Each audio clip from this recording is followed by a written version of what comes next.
नमस्कार मित्रों, social media पर एक चर्चा प्राय होती रहती है कि भारतीय सेना में एक मुस्लिम रेजिमेंट हुआ करती थी जिसने 1965 के युद्ध के समय पाकिस्तान के विरुद्ध लड़ने से अस्वीकार कर दिया था। लेकिन इस पर छानबीन करने का प्रयास करने पर इसकी पुष्टि नहीं हो पाती, इसलिए हम भी इस पर बात नहीं करेंगे। लेकिन हाँ, यह बात अवश्य करना चाहेंगे कि इस तरह की चर्चा आखिर होती क्यों है, किसी विशेष समुदाय के प्रति इतनी आशंका क्यों, इतना संदेह क्यों। शुरुआत रविन्द्रनाथ टैगोर जी के दो उद्धरणों से करते हैं। पहला उद्धरण 1924 में टाइम्स ऑफ इंडिया में उनके एक इंटरव्यू से है, जिसे सीताराम गोयल जी ने अपनी पुस्तक मुस्लिम सेपरेशन कॉजेज एंड कॉन्सिक्वेंसेस में कोट किया है। उसके कुछ अंश सुनाते हैं। इसमें रविन्द्रनाथ टैगोर जी कहते हैं, मैंने अपने मुस्लिम मित्रों से खुलकर पूछा कि यदि भारत पर किसी मुस्लिम शक्ति का आक्रमण हो तो क्या वे अपनी मातृभूमि की रक्षा के लिए अपने हिंदू पड़ोसियों के साथ कंधे से कंधा मिलाकर खड़े होंगे। लेकिन मुझे जो उत्तर मिले उनसे मैं संतुष्ट नहीं हूं। यहां तक कि जिन्ना जैसे व्यक्ति ने भी कहा कि किसी भी परिस्थिति में किसी मुसलमान के लिए अनुमति नहीं है कि वह किसी मुसलमान के विरुद्ध खड़ा हो, फिर भले ही उसका देश कोई भी हो। मित्रों, रविन्द्रनाथ टैगोर जी का एक दूसरा उदाहरण जो है वह हिंदुओं के प्रति, मतलब हिंदुओं के भविष्य के प्रति कहें, उनकी चिंता से संबंधित है, जो उन्होंने 16 अक्टूबर 1933 को हेमंता बाला सरकार को लिखे पत्र में प्रकट किए थे और जिसे बंगाली साप्ताहिक स्वास्तिक में 21 जून 1999 को कोट किया गया था। इसके भी कुछ अंश आपको सुनाते हैं। रविन्द्रनाथ टैगोर जी इसमें कहते हैं, देश की भयानक स्थिति मेरे मस्तिष्क को बेचैन करके रख देती है और मैं चुप नहीं रह पाता। हिंदू सैकड़ों पंथों में विभाजित हैं, इसलिए हम पराजय की एक श्रृंखला से गुजर रहे हैं। आंतरिक और बाहरी शत्रु हमें तोड़ रहे हैं। मुसलमान एक हैं, बंगाली मुस्लिम, दक्षिण एशियाई मुस्लिम और यहाँ तक कि भारत के बाहर के मुस्लिम भी आपस में एक हैं। किसी खतरे की स्थिति में वे एक हो जाते हैं। टूटे हुए और विभाजित हिंदू उनका सामना नहीं कर सकते। वे दिन अब निकट हैं जब हिंदू मुसलमानों द्वारा पुनः अपमानित व जलील होंगे। इसी पत्र में आगे हेमंता बालक जी को सचेत करते हुए टैगोर जी कहते हैं, आप बच्चों की माँ हैं। एक दिन आप हिंदू समाज का भविष्य उनके कमजोर कंधों पर डालकर इस दुनिया से चली जाएंगी, लेकिन उनके भविष्य के बारे में सोचिए। मित्रों, उदाहरण तो बहुत हैं। एक नहीं अनेक विचारकों ने अलग अलग तरह से अपनी चिंताएं व आशंकाएं प्रकट की हैं, लेकिन उसके पहले देखते हैं कुछ घटनाएं जो मुसलमानों की राजनिष्ठा पर प्रश्न खड़े करती हैं। पुंछ विद्रोह का नाम सुना होगा आपने। यह 1947 की वसंत ऋतु में जम्मू कश्मीर के महाराजा हरि सिंह की पुंछ जागीर में हुआ था। ध्यान रहे, अभी पाकिस्तान का निर्माण औपचारिक रूप से नहीं हुआ था, लेकिन इसका निर्णय हो चुका था। अगस्त 1947 के आखिर में इस विद्रोह का नेता मोहम्मद इब्राहिम खान लाहौर भाग गया। यह वास्तव में पाकिस्तान द्वारा कश्मीर पर आक्रमण की पूर्व पीठिका थी।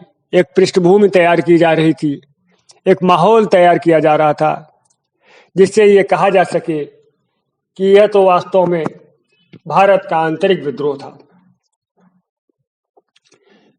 मित्रों, अनेक विवरणों में इस बात का दावा किया गया है कि जब पाकिस्तान की सेना द्वारा समर्थित कबायली हमलावरों ने कश्मीर पर आक्रमण किया, तब लाहौर गली और रामकोट की सुरक्षा कर रही 4KI अर्थात 4 कश्मीर इन्फेंट्री की मुस्लिम कंपनी बगावत करके पाकिस्तानी हमलावरों से मिल गई थी।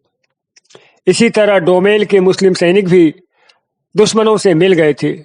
इतना ही नहीं, इन लोगों ने हमलावरों को महाराजा की आर्मी की ट्रूप्स डिप्लॉयमेंट और उनकी पोजीशंस के संबंध में भी महत्वपूर्ण जानकारियां उपलब्ध करा दी थी।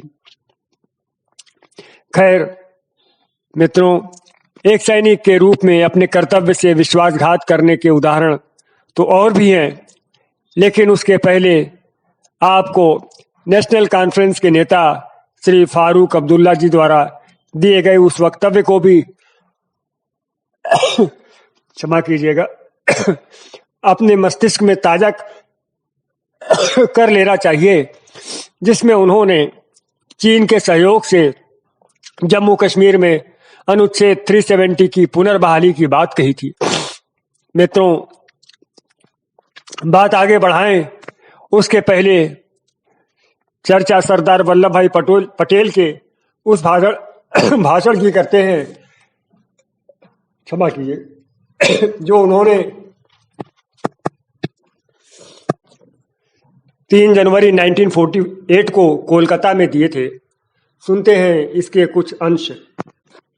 हिंदुस्तान में 3-4 मुसलमान पड़े हैं, ये कोई ऐतराज की बात नहीं है, लेकिन बात यह है कि हिंदुस्तान में जो मुसलमान पड़े हैं, वो मुसलमान में काफी लोगों ने, ज्यादातर लोगों ने पाकिस्तान बनाने में साथ दिया अभी ठीक है, लेकिन अब एक रोज में, एक रात में क्या दिल बदल गया?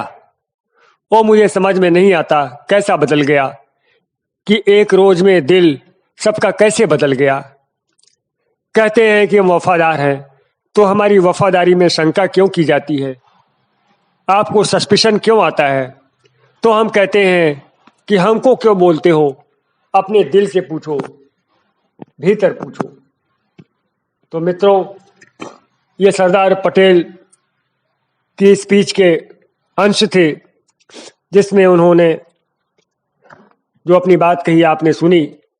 अब आगे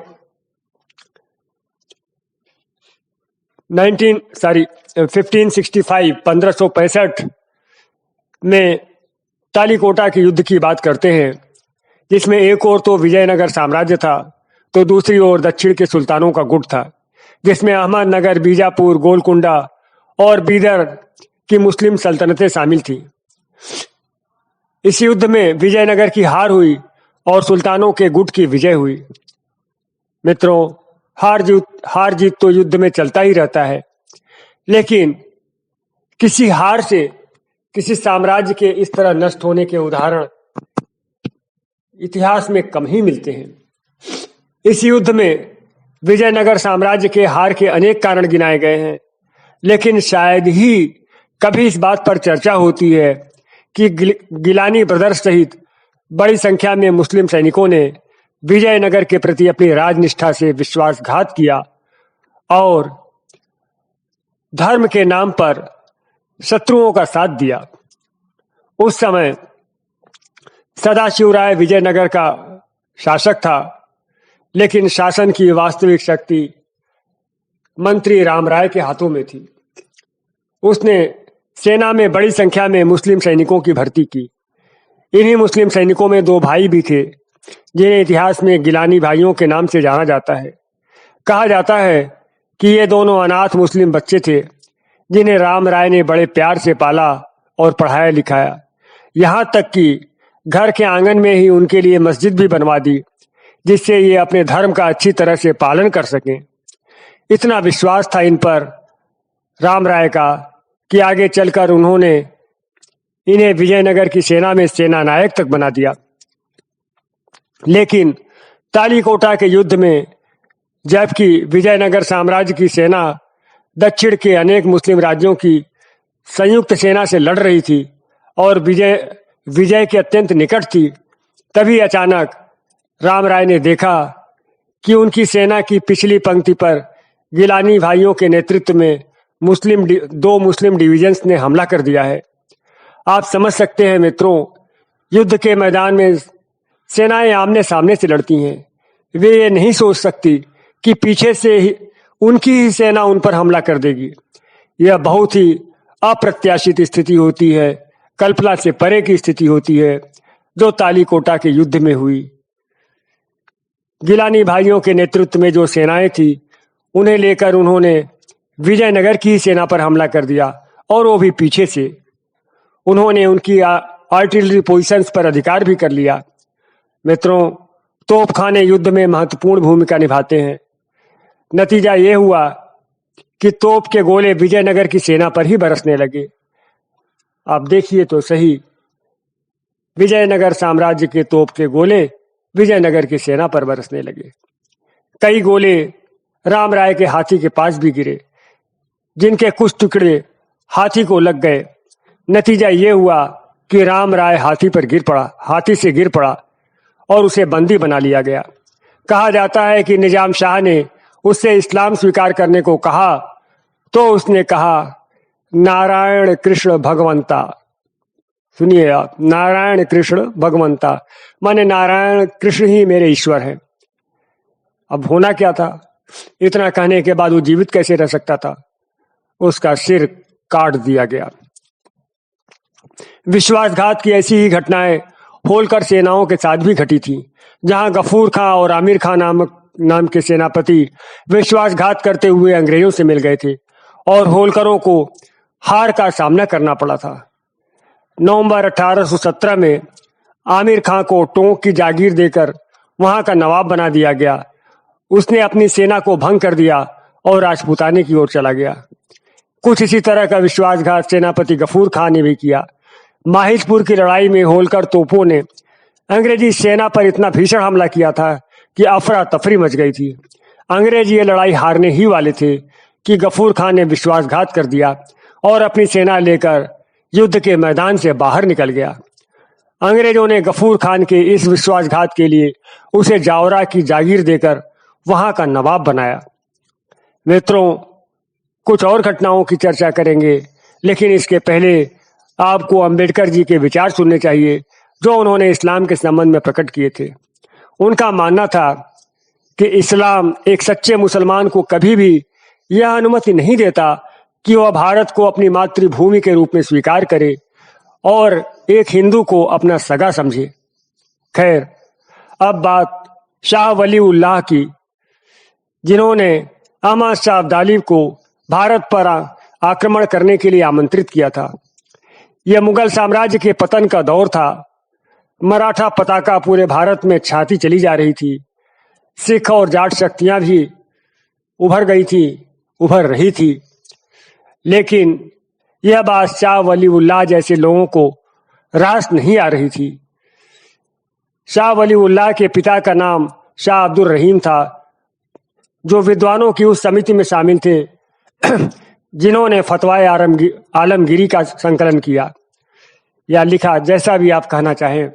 हाँ, तो शाह वली उल्लाह को यह पसंद नहीं आ रहा था कि भारत पर काफिरों का प्रभाव बढ़ता चला जाए। उनका पक्का विश्वास था कि केवल मुसलमान ही भारत पर शासन करने के योग्य हैं और यदि हिंदू ऐसा करना चाहते हैं तो उन्हें इस्लाम में कन्वर्ट होना पड़ेगा। वे कहा करते थे कि ऐसा ही तुर्कों के साथ हुआ था, जिन्होंने शासक बनने के बाद इस्लाम स्वीकार किया। उनका मानना था कि इस्लाम यूनिवर्सल रिलीजन है, इसलिए शेष धर्मों को हटा दिया जाना चाहिए और हर जगह इस्लाम लागू कर दिया जाना चाहिए। भारत में मुस्लिम शक्ति की पुनर्स्थापना के लिए शाह वली उल्लाह ने मराठों, सिखों और जाटों के विरुद्ध कठोर कदम उठाने का निश्चय किया। इतना ही नहीं, उन्होंने अफगानिस्तान के अहमद शाह अब्दाली को भारत पर हमले के लिए आमंत्रित तक किया। उन्होंने उसे चिट्ठियां लिखी और कहा जब वह भारत पर हमला करेगा तो उसे यहाँ हर तरह का सहयोग मिलेगा। हालांकि अब्दाली इसके पहले कंधार से आगे कभी नहीं गया था, लेकिन वलीउल्लाह खान ने उससे कहा कि यह उसका धार्मिक कर्तव्य है कि वह मुसलमानों की सहायता करे और उन्हें काफिरों, जिसे कि इन्फिडेल्स कहा गया है, उनसे बचाए। परिणाम यह हुआ कि अब्दाली ने भारत पर हमले किए और 1761 में पानीपत के तृतीय युद्ध में मराठों की पराजय हुई। यहाँ यह भी जानना आवश्यक है कि अब्दाली के मददगार भारत में केवल शाह वलीउल्लाह खां ही नहीं थे। नजीब-उद-दौला के नेतृत्व में रोहिल्लाओं ने, दोआब के अफगानों ने और अवध के नवाब शुजा-उद-दौला ने भी अब्दाली का साथ दिया। इसी तरह मित्रों, जब 712 ईस्वी में मोहम्मद बिन कासिम ने सिंध पर हमला किया था, तब भी कहा जाता है कि यहाँ के मुसलमानों ने दाहिर के विरुद्ध कासिम की सहायता की थी। यहाँ स्पष्ट कर दूं कि यह कहना सही नहीं है कि मोहम्मद बिन कासिम का हमला भारत पर पहला इस्लामिक हमला था, और न ही यह कहना सही है कि कासिम के आक्रमण के पहले भारत में इस्लाम नहीं था।